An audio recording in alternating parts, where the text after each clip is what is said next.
चलिए आज हम अशोक जी के घर पे हैं, जो कि जदयू के प्रदेश उपाध्यक्ष हैं युवा मोर्चा के अशोक सिन्हा जी।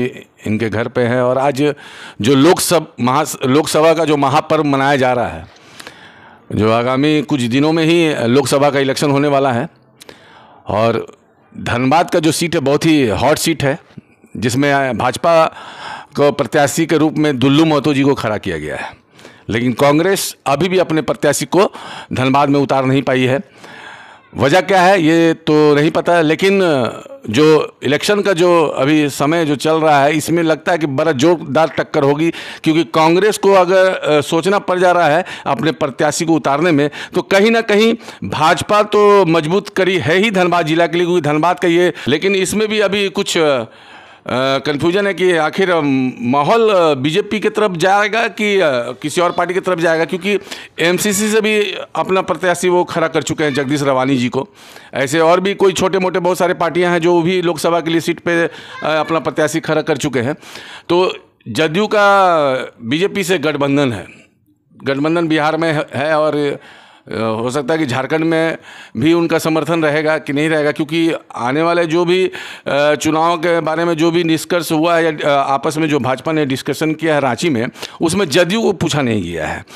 जदयू को पूछा नहीं गया, तो इस बारे में आइए जानने की कोशिश करते हैं प्रदेश उपाध्यक्ष अशोक सिन्हा जी से, जो जदयू के हैं।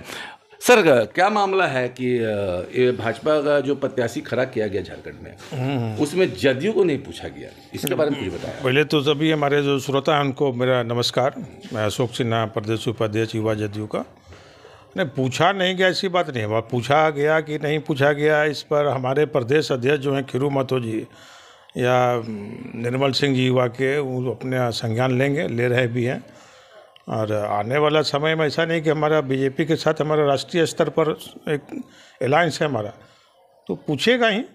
अभी हो सकता है बहुत डिटेल्स में तो हम नहीं बता सकते। अब इंतजार में है? नहीं, इंतजार में नहीं है। पूरे देश में तो हमारा उनके साथ हमारा गठबंधन नहीं, सहयोग ही। हमारे बिहार में तो हम लोग लगभग बराबरी सीट पर चुनाव लड़ रहे हैं। तो ये मानने को तैयार है कि सिर्फ बिहार में ही गठबंधन है, झारखंड में नहीं है?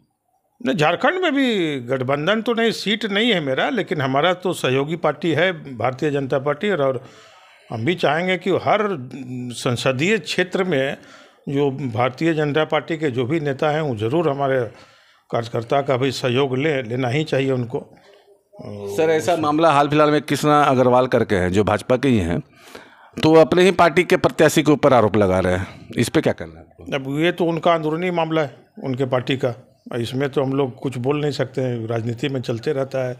उनका क्या मामला है हमारे संज्ञान में भी नहीं है। कि हमारी पार्टी झारखंड में कोई किसी भी सीट पर चुनाव नहीं लड़ रही है। हमें नहीं, विधानसभा में ज़रूर हम लोग उम्मीद है कि बहुत सारी सीट मिलेगी। तो ये प्रत्याशी घोषित करना नहीं करना है तो भारतीय जनता पार्टी का काम है। उनको देखना है कि हमारा महतो जी बहुत कर्मठ हैं। वो हमारा से कई बार 2 बार विधायक भी चुने हैं, बहुत भारी मत से जीते भी हैं। पब्लिक में उनका बड़ी क्रेज भी है, हम देखे हैं, उनके क्षेत्र में गए भी हैं। तो कर्मठ व्यक्ति तो हैं। कुछ सोच कर ही भारतीय जनता पार्टी उनको प्रत्याशी बनाया है। मजबूत पकड़ होगा, कुछ चुनावी अपना सर्वे करवाएंगे, उसी आधार पर उनको बनाया गया है। सर, जो बेरोजगारी का जो आलम है अभी, काफ़ी जो नेता यहाँ चुने जाते हैं, बहुत सारा जनता के बीच में वादे करके चले जाते हैं, लेकिन एक भी वादा पूरा नहीं होता है। सर, क्या लगता है इस पे कुछ आप बताएंगे? नहीं, वादा बेरोजगारी तो हमारे अभी जो मुख्यमंत्री हैं हेमंत सोरेन जी, ये जब चुनाव लड़े तो घोषणा किए थे कि हम हर साल 5 लाख लोगों को नौकरी देंगे। तो आज उनका कार्यकाल लगभग समाप्त होने वाला है, कई लाख लोगों को नौकरी दी है। तो ये सर तो भाजपा भी बोलते हैं, कहाँ कोई नौकरी मिला है? भाजपा हमारा यहाँ अभी जो वर्तमान में सरकार है, इन्होंने बोला था। वर्तमान की छोड़िए ना सर, जो भी सरकार में आते हैं वो वादा ही करते हैं। जब आने के पहले वादा ही करते हैं, लेकिन जब जीत जाते हैं तो उसका पूरा नहीं करते हैं। आप एक झारखंड सरकार के ऊपर जो जेएमएम के उसके ऊपर आरोप लगा रहे हैं, आप अपने ऊपर भी तो देख सकते हैं ना सर। जिस पार्टी के साथ आप गठबंधन किए हैं वो पार्टी कितना तक मजबूत है सर, इस पे बताए ना आप। जब हम लोग थे रघुवर जी के साथ थे, उस समय देखिए रोजगार कितना दिया गया। आज का तारीख में देखिए जब हेमंत सोरेन आए हैं कितने रोजगार दिए हैं, 5 लाख बोलकर। बिहार में देखिए पूरे हिंदुस्तान में अगर कहीं सबसे ज़्यादा रोजगार पिछले 2-3 साल में मिला है, कुछ महीना छोड़कर जो हम लोग एनडीए के साथ नहीं थे, तो सबसे ज़्यादा नियुक्ति अगर कहीं रोजगार दिया गया है तो बिहार में ही दिया गया है। और हमारे माननीय मुख्यमंत्री जी और हमारे पार्टी के राष्ट्रीय अध्यक्ष नीतीश कुमार जी अभी रोजगार का तो बरसात कर दिए हैं बिहार में। बिहार में तो सर ठीक है, रोज़गार हो रहा है और मिल भी रही है, क्योंकि बाहर के भी स्टेट के लोग को वहाँ पे हुआ है। इस पे तो हम बोल सकते हैं कि हम बिहार में प्रोग्रेस हो रहा है। लेकिन झारखंड के जो क्या लगता है कि सेंट्रल में अगर फिर से मोदी जी आ जाएंगे तो क्या देश का विकास होगा? फिर से आ जाएंगे, कन्फ्यूजन नहीं है, आएंगे ही, कोई विकल्प नहीं, मोदी जी ही आएंगे। ये जो बाकी गठबंधन है ये 2029 वाला तैयारी अभी से शुरू करे, शक का कोई गुंजाइश भी नहीं। इसके पहले सर इंडिया गठबंधन में थे, तो फिर इसमें शक की गुंजाइश नहीं, तो फिर इंडिया गठबंधन में गए क्यों? नहीं, इंडिया गठबंधन बना, लेकिन जिस मकसद से बनाया गया उस पर वो कहीं भी खरा नहीं उतरा। तब हमारे राष्ट्रीय अध्यक्ष जी ने जो समय को भांपते हैं समझ गए कि इस गठबंधन का कोई भी भविष्य नहीं है। उन्होंने उचित समय पर उचित निर्णय लिया और फिर उन्होंने घोषणा की है मुख्य प्रधानमंत्री जी के समक्ष मंच पर कि अब हम इस बार आप कहीं भी इधर उधर हम लोग एनडीए के साथ ही रहेंगे। झारखंड में जदयू का जनाधार कब बढ़ेगा सर? इसके बारे में बताए ना। हर इलेक्शन में सुनते हैं कि जदयू एनालाइज हो रही है, किसी पार्टी के साथ गठबंधन हो रही है। तो बीजेपी के तो गठबंधन हो चुकी बिहार में, लेकिन झारखंड में कब हो गई? झारखंड में भी गठबंधन होगी। अभी तो सांसद का चुनाव तो थोड़ा अलग चुनाव है, लेकिन जब राज्य का चुनाव होगा तो निश्चित रूप से हमको उम्मीद है, विश्वास है कि जदयू को भी बहुत कई सीट मिलेगी। कहीं ऐसा तो नहीं कि 2019 की तरफ फिर से एकल जदयू अपने विधायक को यहाँ पे खड़ा करके इलेक्शन लड़ेगी? नहीं, इस बार उसका कोई गुंजाइश नहीं। 2019 में भी तो कहा गया था कि साथ में मिलकर लड़ेंगे। 2019 का मामला अलग था, लेकिन अभी 2025 में आप एकदम लिख लीजिए, हम बोल रहे हैं कि कई सीटें मिलने वाली हैं हमको, जदयू को 100% मिलेगा।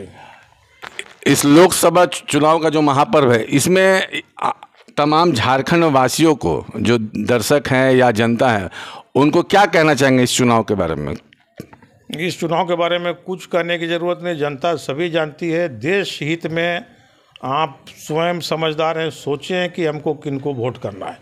पूरे देश में, पूरे दुनिया में जिन्होंने अपने नाम का डंका बजाया, जो देश का नाम इतना रोशन किया और हिंदुस्तान को प्रगति के पथ पर बढ़ाया, आज हम 5वां सबसे बड़ा आर्थिक रूप से संपन्न देश हो गए हैं, 3रा सबसे बड़ा इकोनॉमिकल देश हम लोग बनने वाले हैं आर्थिक रूप से। तो पब्लिक समझती है सब कि ये जो 20-25 पार्टी मिलके जो गठबंधन बनाया है, एनडीए गठबंधन शायद नाम रखे इंडिया गठबंधन, तो हम लोग क्या बोले, ये नाम आप ही लोग का दिया हुआ था क्या? हमारा नाम हम क्यों देंगे? हम लोग नाम नहीं दिए, तो नाम हमारे नेताजी भी उस समय इस पर तैयार नहीं थे कि नाम उचित नहीं है, तो इसका कोई भविष्य नहीं है। आप लिख लीजिए कि इसका 30 से 40 सीट पूरे हिंदुस्तान में आने वाला है, उससे ज़्यादा इसको सीट मिलने वाला भी नहीं है। ये तो विपक्ष के नेता लायक भी इनको सीट नहीं मिलता है, पिछले बार भी नहीं मिला था। सर गैस चूल्हा तो अपने भाजपा ने तो प्रदान कर दिया, लेकिन गैस भरने के लिए तो उसी जनता को ही भरना पड़ रहा है। नहीं, जनता गैस का जो उनके माध्यम से मिला है गैस सिलेंडर, उसका रेट अलग है। और अभी 10 दिन पहले आप देखे होंगे कि गैस का दाम 800 रुपया के करीब आ गया, जो 1000 रुपया था 200 रुपया घट गया। ये सर रेट इलेक्शन के टाइम में ही क्यों घटता है? नहीं, इलेक्शन से इसका कुछ लेना देना नहीं, इसका अंतर्राष्ट्रीय जो मूल्य है उसके। नहीं सर, बराबर देखा जाता है कि इलेक्शन के पीरियड में ही रेट घटता है। अब अंतर्राष्ट्रीय मामला हो चाहे जो मामला हो, लेकिन हम बराबर देखते हैं कि इलेक्शन के टाइम में ही होता है सर। ना भी घटा है तो हमेशा घटेगा, और आगे आने वाले समय में और भी इसमें कमी आने वाली है। आने वाले समय में अगर जदयू की सरकार बनती है, आने वाले समय भविष्य में देखा जाए अगर बनती है, तो इस पे क्या जदयू की सरकार जिस तरह बिहार में विकास कर रही है, उस तरह क्या झारखंड में होगा? एकदम जरूर विकास होगा। विकास पुरुष के नाम से मशहूर है नीतीश कुमार जी। हम लोग उनका मॉडल चलाते हैं, पूरे देश में चलाते हैं, उनका मॉडल पर दूसरे राज्य वाले काम करते हैं। तो झारखंड में भी निश्चित रूप से हम लोग की सरकार आएगी, या हमारा सहयोगी एनडीए का सरकार आएगी, तो विकास तो होगा ही। पहले भी हुआ है, जब हम लोग पहले थे उस समय भी विकास बहुत हुआ है। आप पूरे राज्य में घूम के देखिए, जो सड़कें का निर्माण हुआ वो एनडीए के कार्यकाल का ही देन है, उसके बाद ही ठप पड़ा हुआ है। जब से ये सरकार हेमंत सोरेन की सरकार आई तो ये हजारे धनबाद का 8 लेन रोड को ही रोक दिया गया था।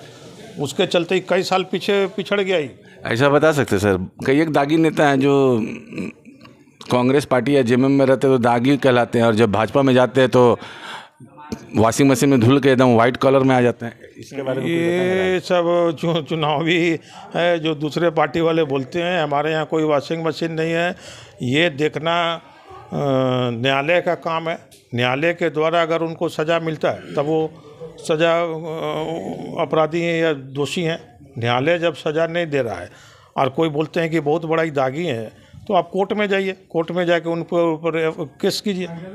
अगर कोई सरकार कोई कोर्ट अगर उन पर निर्णय नहीं दिया है तो हम लोग यहाँ बैठ के नहीं बोल सकते हैं कि वो दागी हैं, अपराधी हैं, उनकी छवि क्या है। और बाकी काम तो जनता को चुनना है, जनता अपना प्रतिनिधि चुनती है। हाँ, जब तक सजा ना हो जाए तब तक आप किसी को दागी नहीं कह सकते। आरोप तो किसी पे भी लग सकता है ना, आरोप किसी पर भी लग सकता है, कोई भी लगा सकता है। राजनीति में संभव है लोग आरोप लगाते हैं, लेकिन सजा देना और छोड़ना, बरी करना, ये सब न्यायालय का काम है।